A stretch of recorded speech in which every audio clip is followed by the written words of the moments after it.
Hey, Pretty Girl Club, welcome back to the social climbing series. On this channel, I like to use women as an example of what not to do so that the exoticals can learn from other women's mistakes.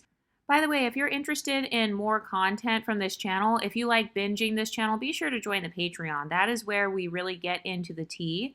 But I want to talk more about this Danish deception thing because this guy told her over the phone that he has a royal title, or like his family has a royal title. So that's already another red flag. So you're telling me that this man, he couldn't even take me on a date. He stood me up in the bar. He didn't buy me the Chanel bag. He didn't show any special interest in me at all, but now suddenly he's fucking royalty? So if he's royalty, why did he stand me up at the bar? Why couldn't he have taken me on a date by this time? Why couldn't he have flown out to Dallas to visit me? These are all of the red flags that would be going off in my mind. But instead, this girl decides to blindly believe what this man is saying. And then she said she looked up on the royal paperwork. She said that she saw like a family with the same last name as him. Okay, if you have a common last name, like if your last name is Johnson, you could be like, oh yeah, I'm related to the people who started Johnson & Johnson. That's a very easy pickup line that people use all the time. Or lying and saying that they're related to celebrities. Or, that's something that a lot of low status men do. That's a dusty male tactic. They try to lie and they try to give proximity to somebody relevant because they know that they're irrelevant. They know that they're average. They know that they have no status on their own. So they have to try to brag about the people they know.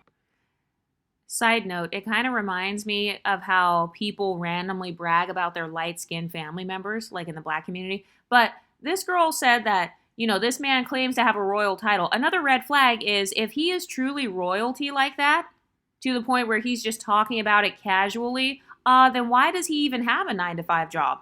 I've never heard of any of the royals working 9-to-5 jobs in cubicles. So that's another red flag that she was too dumb to recognize.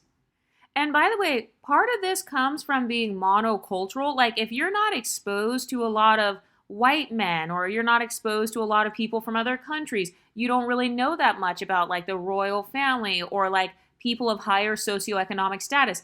If you are super monocultural, it's going to be very easy for men of other cultures to manipulate you. In fact, we saw it on Reddit when I did that video a few months ago about how white men, they specifically target black women because they know that the black women put them on pedestals. So this man is doing the exact same thing. The only reason that he's trying to say that he's royal is because she's from another country. She doesn't really know much about it. She admitted that she had never been in a real relationship before. Okay, so it's more of like a femcel type of thing. This woman had no experience with well-to-do white men. So that's part of why she was falling for his traps. And then she ignored her intuition again because she was like, oh, I was thinking this is too good to be true. When's the other shoe gonna drop? But then the first month was so great. We just fell in love over the phone. So this is the psychology of a woman who is so desperate for love. She's desperate to be loved. She has never experienced a man giving her that much attention. Like texting her phone, calling her phone, which is really narc behavior. That's really like stalking type of behavior, but okay. So her nervous system, her alarms have gone off several times. Like in the first 15 minutes, in the first 18 minutes, she has said about 3 or 4 times that she would get super nervous randomly. And then she said that when she was packing to go to Monaco, that she felt the same feeling where she was getting really nervous and very anxious about going there. So once again, her own nervous system is working against her. Her own body is trying to tell her, hey, this is a red flag. Why are you traveling across the world for a stranger? And this is another reason that I don't believe her parents actually give a fuck about her, because normal parents, like if you're really that close to your parents, like in my case, I text my parents damn near every day. So they would know if I'm about to travel across the world and I'm going to meet a guy. So that's another thing. It's like, okay, she's lying about saying how close she is to her parents, because a parent that truly cares about their child would be concerned. Like, okay, this guy has never even taken you on a date. You guys are talking over the phone, and then you're saying you're in love with this man that you met over the phone. Why didn't she tell her friends and family after the first month that she was in love with him? If it was so real and if she genuinely had no hesitation, then she would have told them, right? But she didn't. Why? Because she knew deep down inside that she was acting like an idiot. That's why she didn't tell. And then she said that she ended up telling her sister eventually, and her sister tried to warn her as well. Her sister was like, "Hey, you should put air tags in your bag. You should put tracking devices in your bag just so I can make sure that you're safe." So she ignored her sister, who actually cared about her safety. And then she said that she told her sister, "Oh, I don't need air tags in anything. You don't need to track anything." And then she said that she felt very safe with him, and she mentioned something very important. At the 18-minute, 30-second mark, she said, "Maybe this is trauma from me being on The Bachelor, but I don't know." Okay, that's another red flag. Why the fuck are you focusing on dating when you just admitted that you potentially have a trauma, but you're not really even aware of what the trauma is? Your traumas affect the decisions that you make. So if I was on a TV show that was like potentially traumatizing towards me, by the way, I do believe that fame is also another form of trauma. If I experienced some form of trauma with dating, why would I then try to jump into another relationship with a man that I barely know? That's not going to solve the trauma. So that's another example of bad social climbing, bad emotional management. Have you ever noticed that there are some women with inferiority complexes where they ignore their own emotional state? They ignore their own healing journey so they can escape into a relationship. That's really what it is. They're seeking these relationships as a form of escape. Of course, she wants to be in a relationship with a man who's royal, because we all know that they worship the lifestyles of women like Meghan Markle. By the way, have you noticed that all of their examples of good relationships are women who benefit from colorism, texturism, or featureism? Sierra and Russell Wilson, Nara Smith and Lucky Blue Smith, Meghan Markle and her husband. So I'm not surprised that she's chasing after this lifestyle that an exotical has, Meghan Markle. And it's because a lot of women, they feel like they've never had the princess treatment. So this white man, he's using that to his advantage because he's like, yeah, I'll just say that I'm royal, and then she'll think of me like a prince, like Prince Charming.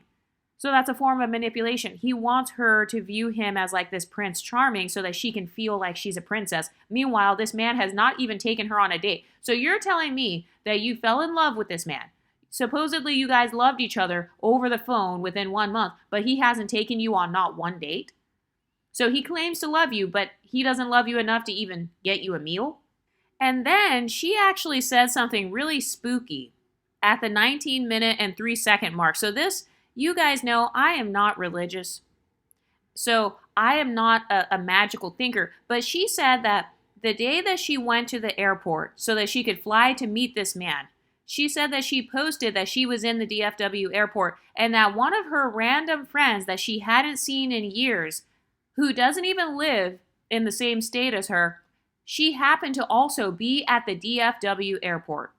And she said that her friend just randomly messaged her and said, "Hey, I'm actually at DFW airport too. Like, what are you doing here? Where are you going?" And this girl said, "I'm actually flying to Monaco to meet this guy that I met in Croatia." And she said that her friend was also like, "Oh, wow, that's crazy." I mean, for those of you who believe in God, that comes off like a warning from God. That kind of comes off like a little warning or something. It's like, okay, first my sister already warned me. She said that I need to put air tags and tracking devices. So my sister is having red flags. My body is having red flags. And I was already feeling nervous about coming to the airport. Then when I come to the airport, out of all of the billions of people in the world that could have been at the airport that day, the one person that happened to show up happens to be an old friend of mine who is in the terminal at the same time as me, and then she randomly is like, "Oh, you're going to meet a guy in Monaco. Oh, wow, that's crazy." That is a scary amount of warnings that this girl is already getting. So for those of you who do believe in like intuition or like God trying to warn you or somebody trying to stop you, this woman has literally had the most crazy scenarios of people kind of like bringing up that this is a red flag. But does she listen to it? No. She said that she took it as a good sign that her friend happened to randomly be in the same airport. And then, after she ignored her friend, the random friend that just happened to pop up in the airport and say, "Hey, this is crazy," after she ignored her, she said that she got on the plane, and then, At the 19-minute and 20-second mark, she says that when she was on the plane, she said that she got overtaken by nervousness. She said her nerves were overwhelming her when she's on the plane. It's like, ma'am, how many warnings do you need? How many signs does your body have to give you? How many times does your sister have to tell you that it's basically dangerous? You should be tracking yourself. How many random friends that you haven't seen in years have to pop up in airports to tell you that this is crazy? And now you're on the plane. You ignored all of those red flags. You ignored your own body trying to stop you from going to see this man. And then you're on the plane. You're being overtaken with nerves. And then she was like, yeah, when I was on the plane, I just kept telling myself to take a chill pill, to just relax. And then she said that when she was on the plane, she was telling herself, oh, well, if it doesn't work out with him, I can just have a good time in this other country. You know, I have enough money to where it's my backup plan, basically. Okay, but if you trusted this man so much and you loved him so much and he's royalty and everything's going so well, why was your body trying to immediately put a backup plan in mind? That's another red flag. If I first meet a guy and then the first thought that I have within the first couple of weeks is, oh yeah, he is not a plan. Like I definitely need a backup plan immediately in terms of money, in terms of my trip, in terms of my flight. I need a backup plan. Okay, that's a red flag that I probably shouldn't even be talking to this guy. I'm probably getting scammed. If my mind is having that many alarms going off, like, wait a minute, don't trust this man. You might end up by yourself, stranded in another country. Why would I then go on to still go to the other country? And then she gives another red flag just literally 20 seconds later. At the 20-minute mark, she's like, yeah, then when I got off my flight and I landed there, I texted him saying, hey, I'm here. And I was freaking out when I texted him. Okay, ma'am, you have admitted within the first 20 minutes that you have had basically several panic attacks. That's really what that is. Let's be honest. That's really what that is. Heart is pounding fast. You know, you can barely breathe. Sometimes it does actually feel like electricity. From the moment you touched this man, on the first night you met him when he was trying to get you drunk, you felt your nervous system reacting, but then you misread that and said, oh, well, that's electricity and chemistry. It's not chemistry. You're having a panic attack. Your body is trying to tell you, get away from this man. I don't trust this man. So in the case of this girl, her nervous system was being activated. That's all this man was doing, was triggering her over and over. He was just activating her nervous system to go into fight or flight mode. But she's misreading fight or flight mode as, oh, well, this is just chemistry. This is what love feels like. And again, that's why I question not just her intelligence, but I also question the guidance that she has had, like her feminine role models. I question her mother, because usually that's where a mother's love comes in. Your mother is actually supposed to be the main one kind of teaching you to listen to those signals in your body. Like, hey, if you don't feel peace, one thing my parents always told me is if I don't feel peace around someone, if I'm around a person and I instantly feel uneasy, you know, I feel like there's like a dark presence around them or something, then I should get out of there. So the fact that she doesn't even have a concept of that is actually very scary, and it makes her very vulnerable to narcs and scammers. And then literally 20 seconds later in the video, she says, yeah, I was overcome with nerves. Then when I got out of the baggage claim, I also was flooding with worst case scenarios in my head. Okay, so that's another panic attack. She's literally admitting in the first 3 parts of the series that she keeps on going through panic attack after panic attack, but she's misreading it. And then her sister's like, hey, you need to be tracking yourself while you're there just so we can make sure you're safe. And then her friend randomly pops up and is like, hey, this is crazy. She doesn't listen to any of it. And then she reveals her codependency at the 20-minute mark because she's like, oh, I was basically having a panic attack. Then once I saw him, I felt a sense of peace and joy. Okay, so that's male-centered. You're centering your peace, you're centering your joy around a relationship. That's a red flag. So she's basically admitting that she's the type of woman that can't have peace by herself. She can't just be satisfied being alone. She has to be in the presence of a man. She has to be under the male gaze. She has to be in a romantic relationship in order to feel that joy, because the first 3 parts, she doesn't talk about experiencing any joy or fulfillment outside of this man. She just talks about how, you know, she's nervous and basically all these panic attacks she was having. So in that moment, she's admitting that she felt like, okay, it was worth it. it was worth coming here because all those panic attacks I had, now that he's standing here looking at me, now I feel good. So it's like a love addiction or like a femcel mindset, basically, where their number one goal in life is to finally have a man look at them, to finally be loved. This woman is willing to travel to the ends of the earth just so this man could be in a romantic relationship with her, just so she could have a chance with this white man. And remember, they weren't even boyfriend, girlfriend yet. He hasn't even taken her on a date. She's willing to go to the ends of the earth for a man that didn't even take her on a date. And then she really exposes herself because she said that as soon as she sees him, she starts running towards him and then they make out in the airport for several minutes. Okay, that's another red flag. So you're telling me this man, instead of taking me on a date, instead of treating me with some dignity, the first thing he wants to do is touch me or stick his tongue down my throat? So now I'm making out with a man that I really don't know. Because remember, they're basically strangers. They only met, they never hung out alone before at the time of her flying to Monaco. She had never even hung out with this man alone because he stood her up at the bar. Remember that? This is the same man that just stood her up at the bar, and then she flew across the world to see him, and she instantly starts making out with him. Okay, so that already tells me what his intentions are then. Clearly, he's just looking for some ass. And it turns out he was looking for some money too. So he's a typical hobosexual. He was looking for a sugar mama. So that's why as soon as she walks out of the airport, he starts off by giving her some of that sugar that she's been craving. Remember the video I did a couple months ago about that unambiguous girl? She was screaming at the camera because she had never been kissed before.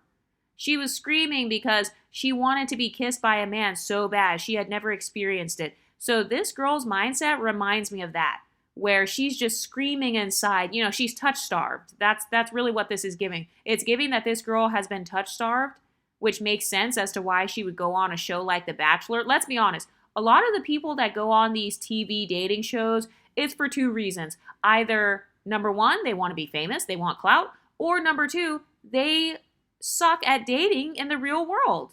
That's why they have to go on a lot of these reality shows and stuff. People go on shows like The Bachelor because they're hoping to get picked, obviously. So she went on a show to try to get picked by some man, and she has a mindset where clearly she is very touch-starved, and that's another reason that I feel like her parents really don't care about her as much as she claims. Because if I were to do something like this, go on a show, chasing after a man, being cringy on the show, and then now I'm flying across the world chasing after a man that I've never even gone on a date with, my parents would probably have a whole intervention. My family would probably have a whole intervention with me and be like, okay, something's wrong here. Are you okay?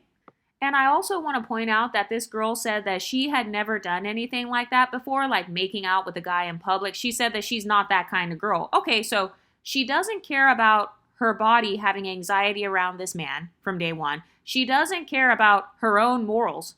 But what she does care about is getting her pussy wet for a man in an airport.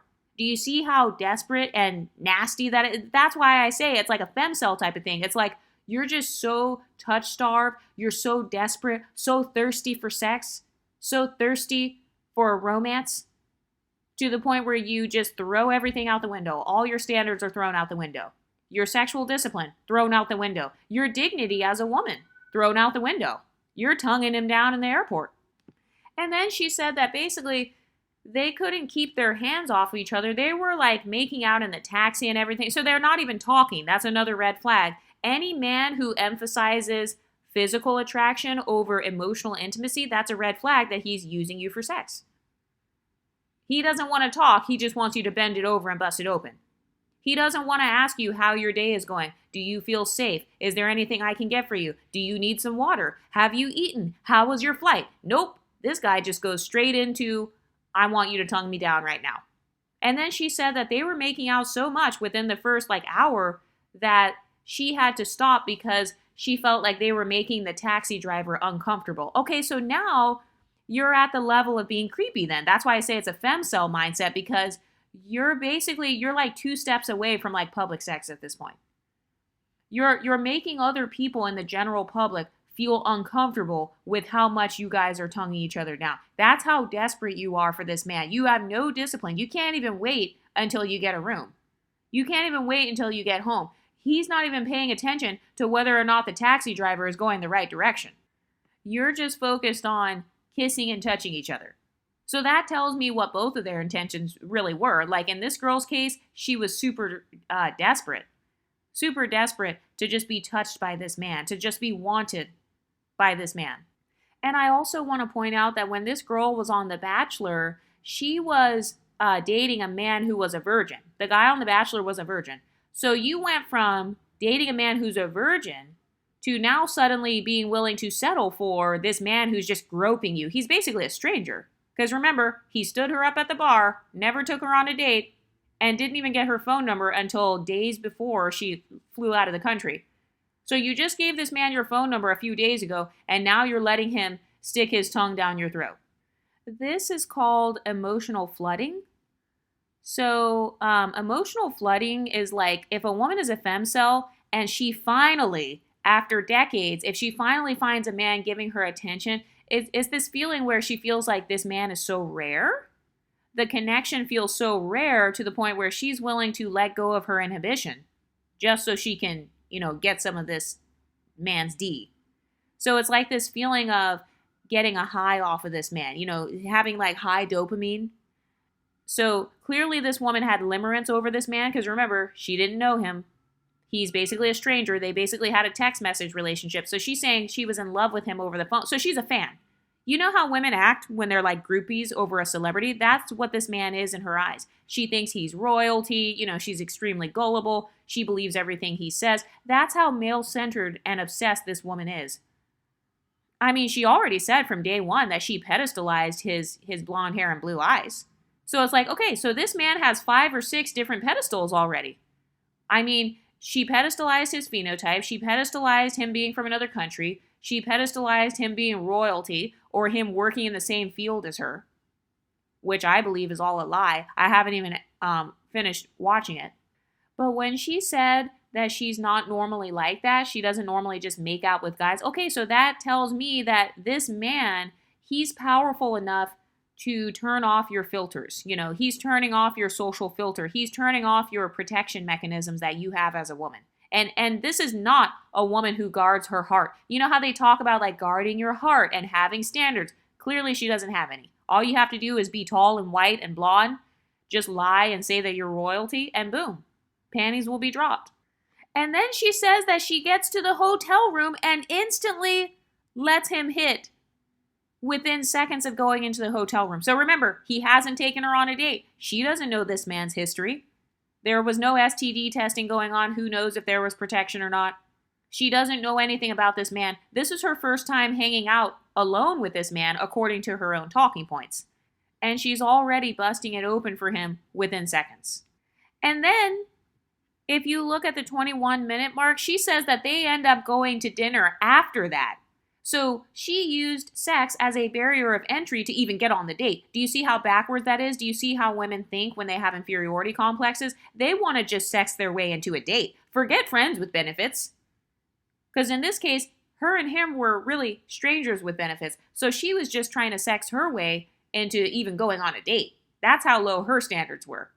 And then she said that after they had sex that he was like, oh, you're my dream girl. And basically she fell for his words. So that tells me that she is validation starved. She's not used to being called beautiful in her everyday life. She's not used to people telling her how great she is, even after going on national TV. You would think that somebody who's been on national TV and somebody who's famous, you would think that they have a lot of validation, right? Nope, still a femcel. And this actually goes along with one of my talking points that you could be rich or famous and still be an incel or a femcel. You could still have that mindset even with riches or fame.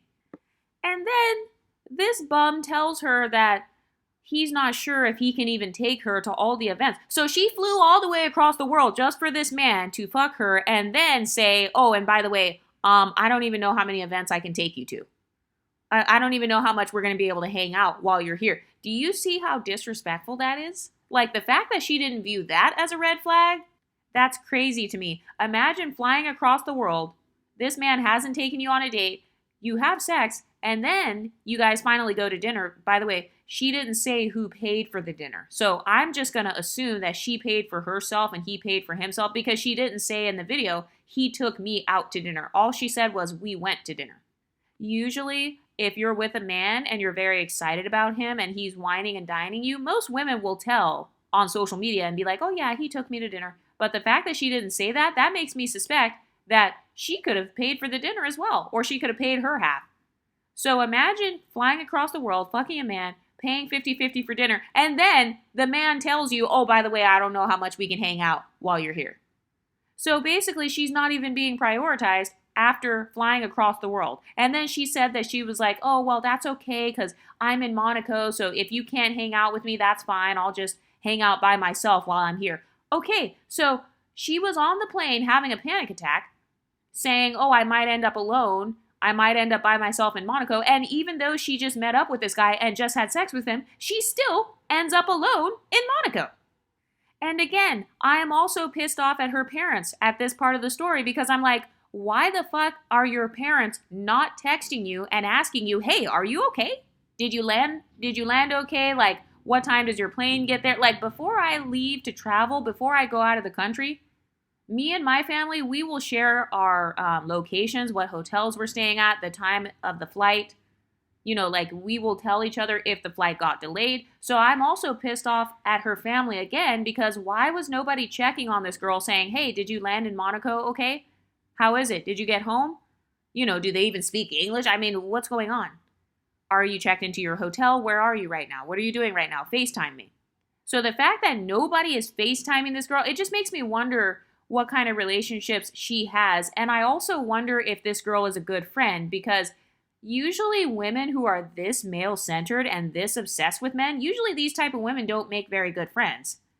Because if they're willing to ditch their own morals to fly across the world to see a man, of course they're willing to ditch their friends. So I'm wondering if this girl has any girlfriends too. I feel like she might not have a lot of female friends just in general because her friends probably cut her off just for being so male-centered and such a pick-me.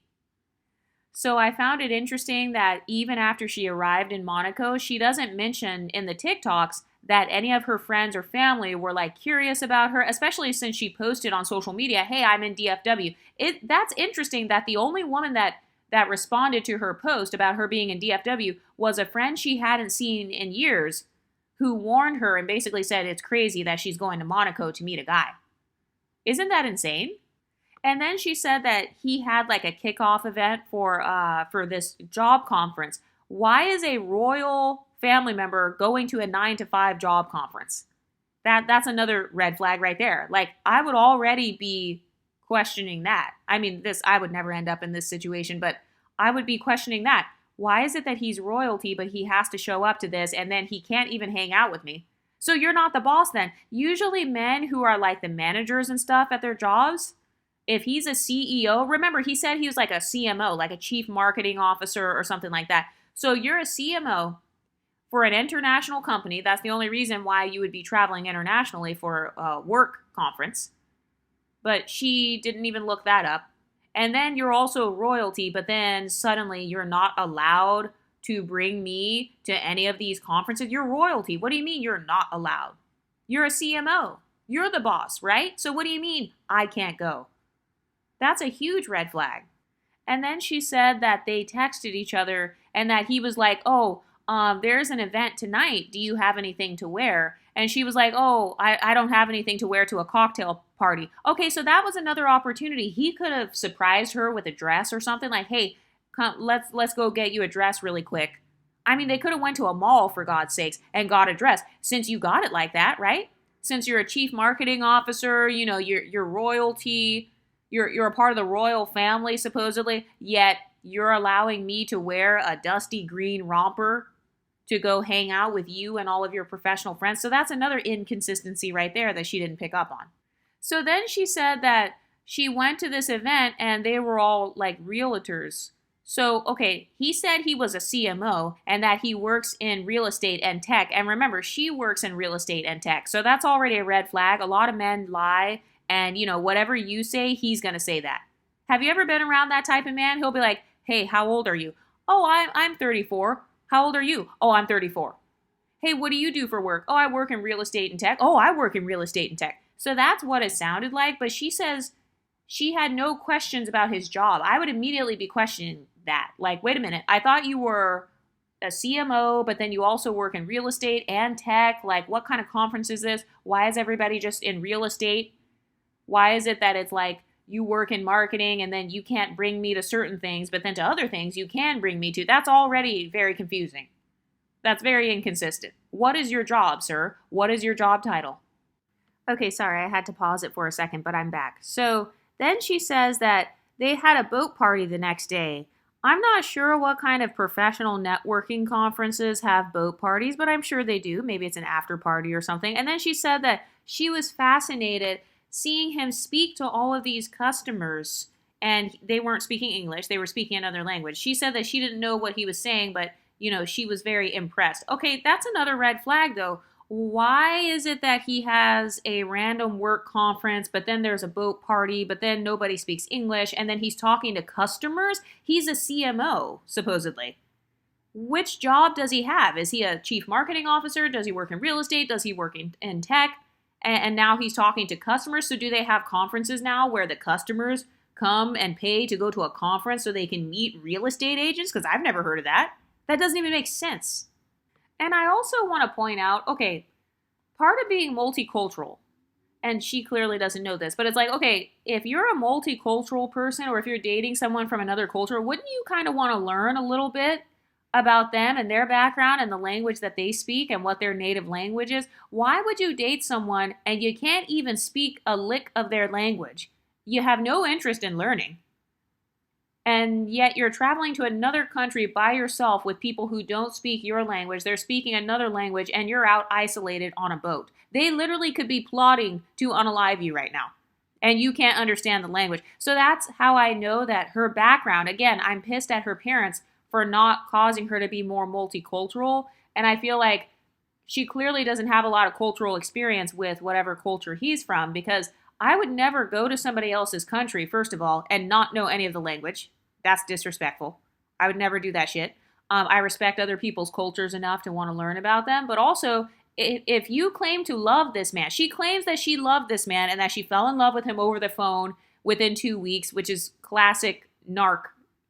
It's a classic narc relationship. But she claims that she loved him, yet she didn't even give a fuck about what language he speaks. She didn't even give a fuck about wanting to communicate with this man in his native tongue. So that tells me that she doesn't value communication. So that's a dusty mindset. She's communicating via her vagina. That's the highest form of communication she has had with this man so far. So remember, she slept with him before he took her on the first date. There's no guarantee that he even took her out because she didn't say that. So I'm assuming she might have paid for herself, or it might have been a 50-50 thing.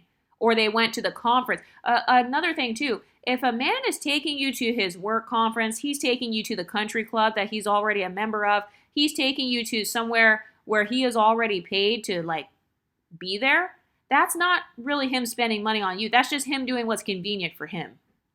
It's convenient because, he already paid for the resort. He's already staying there. He already paid for the conference. So that's not really him whining and dining you. That's just you tagging along. That's you tagging alongside this man. And then she said, oh yeah, after that they had another event that I couldn't go to. Okay, so this man literally watched you purchase a Chanel bag. He's supposed to be royalty. He didn't even take her on a date until after they fucked. And I'm assuming it was a 50-50 date. And then he doesn't even want to pay for her to get in. He doesn't want to pay for her to have a one-day ticket to get into the conference. That's another thing too. If this man is a CMO or, he's a high-level man, usually if you have tickets to a conference or something, first of all, you can't even bring guests at all. It's not, oh, I got to come to one conference event, but then I couldn't come to the other. No, it's either you have a ticket or you don't. You either purchase tickets to the conference or you didn't. You either can bring a +1 or you can't. So even the fact that she's skipping out on some events, but then going to other events, that's another red flag. Because it's okay, do you have a ticket for me or not? Can I come in with you or not? Why is it that I randomly, I have to just randomly sit over here on the side and wait to see if I can get in at the last minute? That's not how conferences work.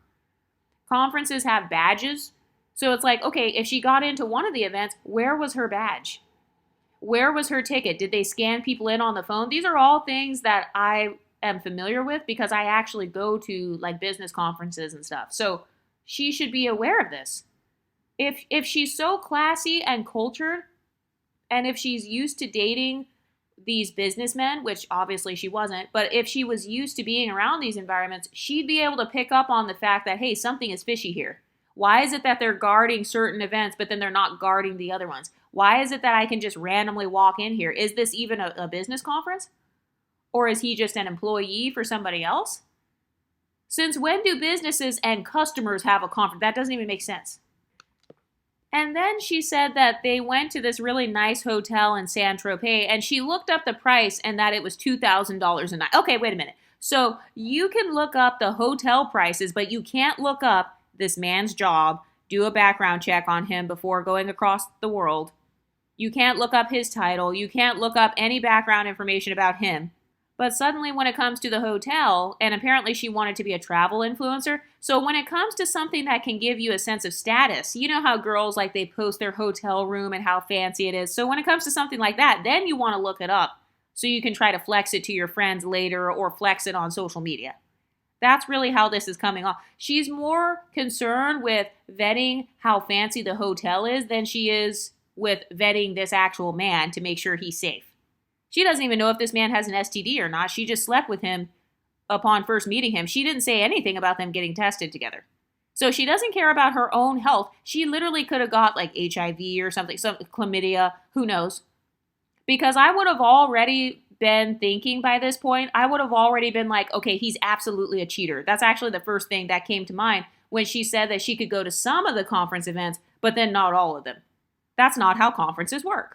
And if they do work like that, you should have been able to look it up, or you'd be able to see the different badges. They have different badges with different colors. They have different tickets or different tiers at a conference. So you should know, like, hey, you know, I'm the silver tier, or I can get in and go to these places. But she didn't know any of that. And then she said after the event that she was not allowed to go to, that he met her up for drinks. That's another red flag. Why is it that every time this man wants to meet up with her, he just wants to get drunk, or it's only at night? Or it's only to make out with her? Like the 3 or 4 encounters that she has described upon first arriving to Monaco, like in the first 25 minutes, all she is talking about is how they were making out in the car, how they had sex, and then afterwards, late at night, he came and wanted to take me out for drinks, and then we went back to his hotel room. Okay, so that sounds like you're a side chick already. You couldn't go with him in public to the conference for the entire thing. He didn't even bother to get you access to everything.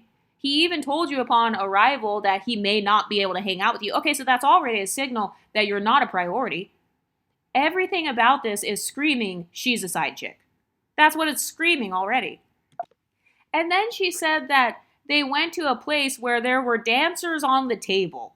Oh, what a classy guy. Oh, he really wants to get to know you. He's taking you to a loud environment where you can't speak, where you're just watching women dance sensually on a table. So he'd rather sit there and watch other women dance instead of talking to you.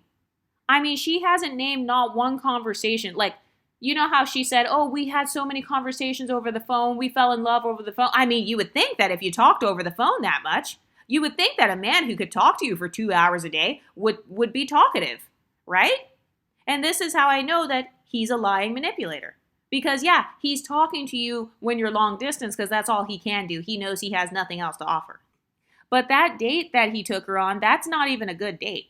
That's a very low effort, that's a low intimacy date. That's more focused on sex and party culture. Like if a man is taking you to the club, he's just taking you to a strip club, he's taking you to a burlesque show or something like that, ma'am, that's not usually a sign that he really loves who you are as a human being.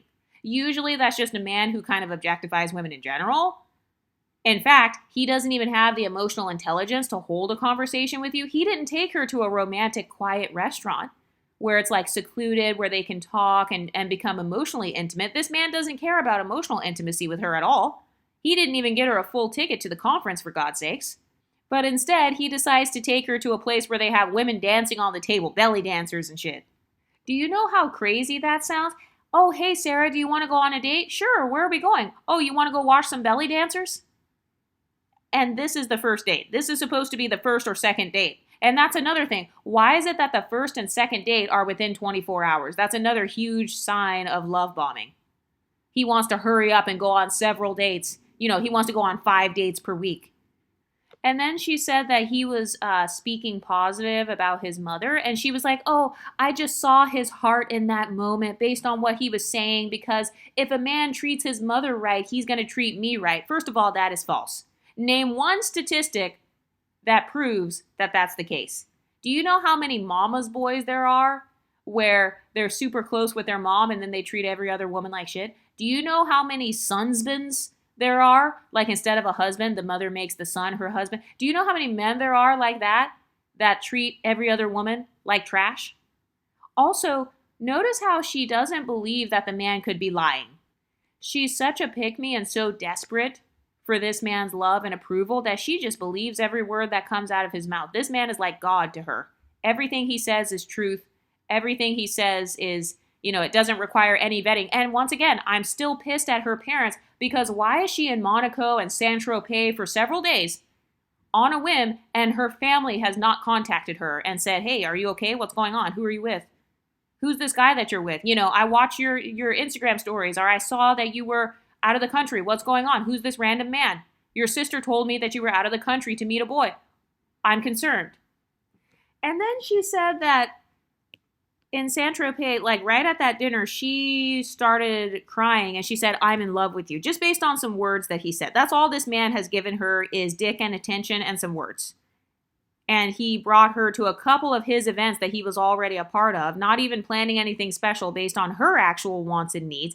Any man that is only spending money on you and him, or like he's spending money just based out of convenience, or maybe he already got a ticket because his job purchased it for him. Like, even if this man is a CMO, this conference, his job is paying for the conference. His job is paying for the hotel. His job could be paying for everything that you're seeing. So that's still not him investing money in you. That's not him using his hard-earned cash to invest in you. Also, if he really has it like that, if he can just spend $2,000 per night on a hotel, why didn't he buy the Chanel bag? Why didn't he fly out to Dallas to see her then?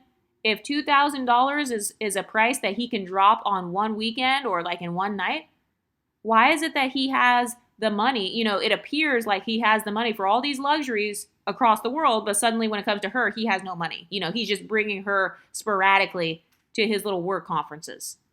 And then she says that she starts bawling when she says she loved him, and she said that she was immediately embarrassed and that she had never felt that way and didn't know how to handle her emotions. That's another huge red flag that she said at the 26-minute and 38-second mark. That's a huge red flag. So you're telling me that you're so ready for marriage and relationships, and you're so mature, you're going to be so good at vetting, yet you just admitted on your own videos that you're not even good at controlling your own emotions. And you also admitted that you felt embarrassed about loving a man and, having feelings for him. Why would you feel embarrassed? That is yet another warning from her nervous system. Hey, this is embarrassing. Hey, why are we acting like this in a restaurant? Hey, why are we crying about a man we just met a couple weeks ago in a restaurant? Also, with her saying, I love you first, what do you guys think about that? Because have you ever said, I love you first to a man within 2 weeks who didn't even take you on a date until after you fucked him? Do you see how low her standards are? You take her on a date after she fucks you, and then you take her to go see belly dancers and shit. Other women dancing in a sexy manner on tables, so you can look up their dress, look up their skirt, look at their breasts and everything. And that is the man that you tell that you love him. Of course you feel embarrassed. So she's bad at reading her intuition. She has an undeveloped intuition. In other words, she's bad at getting the signals from her own nervous system. And then the guy doesn't say it back, by the way. And he's like, oh, well, this is the best night of my life. Okay, if it's the best night of your life, why were you so low effort with her? Why did you never even go see her in Dallas? This man is very dusty. Also, her pedestalizing his looks. I'm going to show some images of what this man looks like. This man's face looks like a balled up fist. So you're telling me this man with this contorted face, hella arched eyebrows, uneven hairline, this man is literally balding on the sides. So you're telling me that he's royalty. He's got all that money, yet he can't even afford to go to Turkey for $2,500 and get his hairline fixed? He can't even get his hairline fixed, but you're looking at him like he's the fucking Prince of England. And I also want to talk about the psychology of men who go after women who are beneath them in looks, because that's another thing too. Some men want to be the princess in the relationship. Sometimes men want to look better than the woman, and so they go after these women that they feel are inferior to them. They'll go after women that they know are going to be more desperate. Do you know how many people know that Nigerians are a lick? I'm just being honest. Like in the United States, I've heard so many people talk about how if they want to hit a lick, all you have to do is get a Nigerian boyfriend or girlfriend. And that is, unfortunately, the stereotype. That's a negative stereotype that people place on Nigerians all the time, is that they're tricks, basically. And not just Nigerians, but also women who are beneath the man in looks. A lot of men, they look at those women like, okay, she's going to treat me better, aka she's going to spoil me, she's going to be my sugar mama. So let me find a way to finesse her and appear like I'm wealthy. Let me try to fake my lifestyle. The fact that she doesn't know that men fake their lifestyles, the fact that she doesn't think that this white man could be faking his lifestyle is insane to me. If this man would have been black, and had a $1,500 hotel, let's say this man would have been Nigerian, she would have instantly been like, oh, he's a scammer, something's going on, he's a drug dealer. So isn't it interesting that she didn't have any of those thoughts with him being a white man? And then she said the next day, their next date, okay, so they're having dates day after day, 3 days in a row, 3 dates in a row. Like I said, red flag. But then she says basically the third date is them going to the beach. So do you know how many Dusties in California will try to say, hey, let's have a picnic date? That's what that is. Hey, let's have a picnic date. Let's have a beach date. Let's just go sit on the sand and sit in the sun, and you can just get burnt up and have your skin peeling off, and we'll just call it a date. I'll just bring a blanket. You bring the wine. That's a very low effort date coming from someone who claims to be royalty. He claims to be a CMO. And by the way, he's had 3 different jobs at this point. He's a CMO, and he's in real estate, and he works in tech. But then he's also royalty. But then when it comes time to take her on a date, they're just going to go sit around at the beach all day. And by the way, I'm not saying anything's wrong with being at the beach.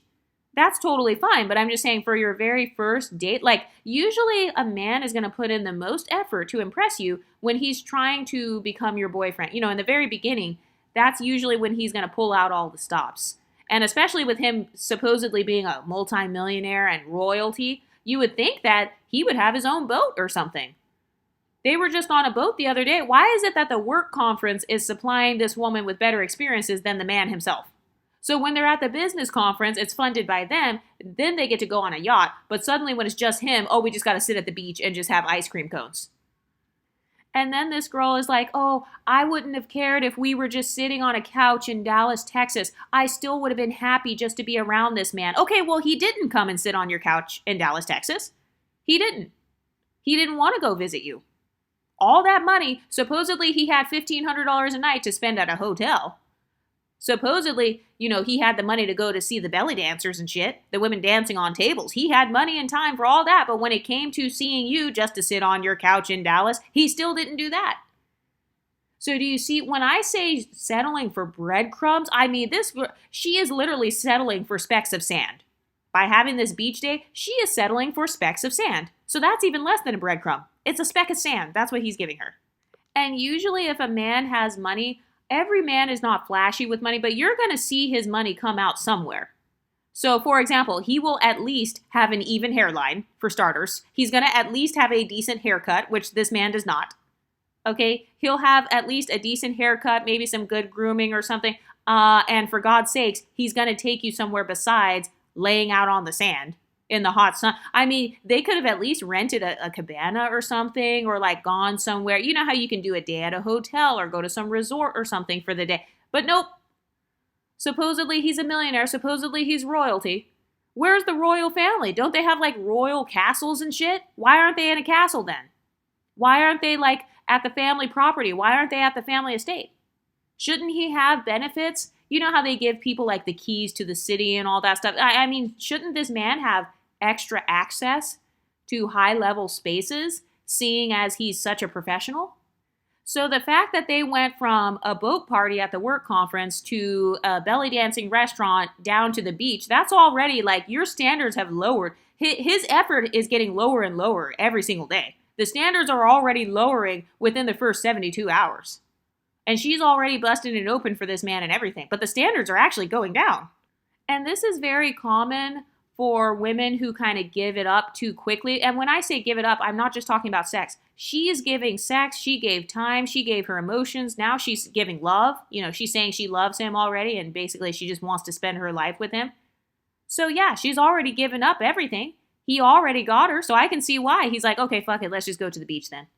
We're not going on an actual date. I'm not going to take you out in public and actually plan anything for you. I'm not going to actually purchase you any gifts or anything. We're just going to go sit outside on the sand. And by the way, I can't remember if they were in Saint-Tropez for the beaches. Saint-Tropez's beaches, I actually looked it up. A lot of their beaches are actually very small. So it's not like there's this big, long stretch of beach. No, a lot of them are very small and very broken up. So it's not like a luxurious beach with all these different restaurants lining up on the beach. No, it's not even like that. So this literally could just be some random obscure beach behind a cliff somewhere. And this is supposed to be a luxury date with European royalty. And by the way, for shits and giggles, I decided to go ahead and compare this man to actual European royalty, Prince Harry, who is married to an exotical, by the way. So some examples of what he did with Meghan is they went to like a wedding reception, and then they also were taking 3-week trips to Botswana. So he's taking Meghan on trips for like a month because this man actually is royalty and has access to money and stuff like that.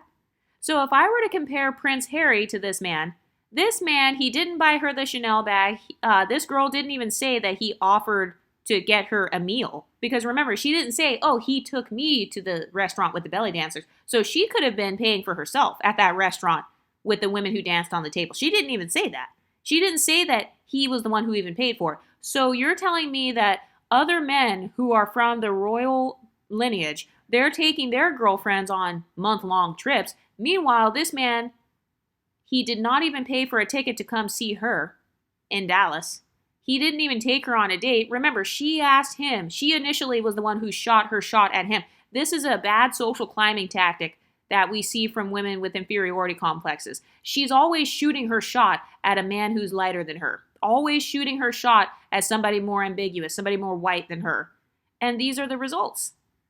That's the difference between how Meghan Markle was treated versus how this woman is being treated. One of them is being taken on trips to Botswana and going on safaris and shit. And the other one is being given specks of sand on the beach. And then she tells this man, hey, the money that you have, that's just the cherry on top. You could lose it all tomorrow and I would still be here. Okay, that's already a mistake. You're telling a man that within 1 week of spending time with him. It's only been about 72 hours. You've already fucked him. You've already shown, this man has already shown that he's not spending money on you anyway. So why are you even assuming that he has money to begin with? So that's already a crazy assumption right there, assuming that he has all this money. And also, even if he did have a whole bunch of money, what good is it for him to be a millionaire if none of it's going to get spent on me anyway? He's not going to invest it in me anyway. He just wants to have me sit around. He just wants me to sit around on the beach. He's not whining and dining me at all. So in her case, he didn't give her shit. And she's saying, oh, well, it's not a big deal. You don't have to spend anything on me at all. So she's already setting herself up to be a sugar mama. And then she said that the next day they went to the beach again. Okay, so that's the 4th date in 4 days. And by the way, she's not even calling these dates when she's talking in her videos. But the 4th time they hang out, it's another beach day. Then they go somewhere where he apparently has a credit card and he's like, oh, just get whatever you want. Okay, that's already a red flag because why is he so inconsistent already? Either you have money or you don't, sir. So it's like, okay, you told me a couple weeks ago, oh, you go buy the Chanel bag. Now suddenly we're in Dior and you're telling me to get whatever I want? Which one is it? Do you want to get me the Chanel and Dior bags or not? So that's another red flag that she overlooked. And then she said that she felt so uncomfortable that she just got this pair of sunglasses that was like $200. And another thing too is sometimes men will say, oh, just go ahead and get whatever you want. Sometimes they will say that as a form of testing. So I don't know if that's what she thought this man was doing, but even so, That's still another red flag from your nervous system. Your nervous system is making you feel uncomfortable again. The amount of times in the first like 35 minutes that she said she was uncomfortable are insane. Like, this woman just ignores herself. She ignores her own emotions so she can get access to this man. And then she was like, "Oh, I wanted him to know that I was there for the right reasons. I wanted him to know that, like, I don't care about the money at all." Okay, so just date a broke man then. If it's that serious, if you really truly feel that way, I don't care about money, it's all about character, then why didn't you just date a broke Nigerian man? Why did you fly all the way to Croatia and then just, get this man? So that's a lie. I already know she's being disingenuous with that. "Oh, I don't care about the money." You did care about the money. That's also why you went on a show like The Bachelor, is so you can have more access to fame and men who have fame, which leads to money. So that's another pick-me behavior. Women who pretend like they don't care about money at all. That's exactly why your ass got scammed too. You're over here trying to prove, "Oh, I don't care about money. Money's not a big deal to me, so I'll just give thousands of dollars." All of this just so you can prove something to a man, just so you can get attention and validation from a man. And by the way, with the whole part about her saying that she randomly, on a date with him, she randomly fell and then, she went to the bathroom on herself. She said she passed out multiple times, which is very suspicious. And then she said that the men were hovering over her, kind of freaking out and screaming in French. That is another reason why I would never in my life travel to another country by myself to meet a man and then I can't speak the language. Because what happens if you're in an emergency like that and now you don't know what's going on? You're with a random stranger that you really just met 3 days ago. He could have put something in your drink. Something bad could have happened. Like, you could be in serious danger and you can't communicate with the people who are trying to help you. So if that's not a form of self-neglect, that is straight up self-hate. At this point, I am now calling this woman self-hating. That is self-hatred, that you would put yourself in that level of danger. And then she said that she goes to the back. She's in the hospital. And she said that her ex couldn't come to the back or anything. And she felt terrified and alone. Okay, so once again, you don't have a relationship with your parents. You're an orphan at this point. Stop claiming your mother and father to this woman. If you're watching this, why the fuck are you claiming those monsters as your parents? Because if I was in another country and I randomly pass out, and then the guy I'm with says, "You've been having seizures for the past 10 minutes, and I end up in an ambulance and I'm freaking out," I would immediately contact my family and say, "Hey, something's wrong. I'm in the hospital in France." So the fact that she didn't even bring this up, and instead she said, "Oh, I feel so isolated and alone." Why would you feel isolated and alone when just a few minutes ago you said you love your family so much and you guys are so close, even your sister?